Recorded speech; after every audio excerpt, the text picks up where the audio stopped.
আসসালামু আলাইকুম রহমতুল্লাহ। সবাই কেমন আছেন? আশা করি সবাই ভালো আছেন। আপনাদের দোয়ায় আমি অনেক ভালো আছি। আজকে চলে আসলাম একটি পাহাড়ের এখানে আপনাদের দেখাবো বলে। আমার কাছে অনেক ভালো লাগছে। এত সুন্দর মুহূর্তটা আমি আপনাদের সাথে শেয়ার না করে পারলাম না। তো আমার ফেসবুক অনেক ফ্রেন্ড আছে যারা পাহাড় পছন্দ করেন।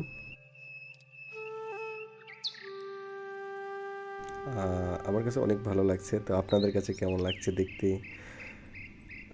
এত সুন্দর প্রাকৃতিক সৌন্দর্য যা ক্যামেরা বন্দি না করলেই নয়।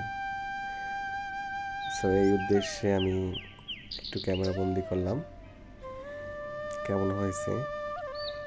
পাহাড় পর্বতগুলো দেখতে কেমন? সবাই একটু জানাবেন। আর আমার ফেসবুক অনেক ফ্রেন্ড আছে যারা পাহাড় প্রেমিক, তাদের দেখতে চাই। কে কে পাহাড়কে ভালোবাসেন কমেন্টস করুন ফার্স্ট।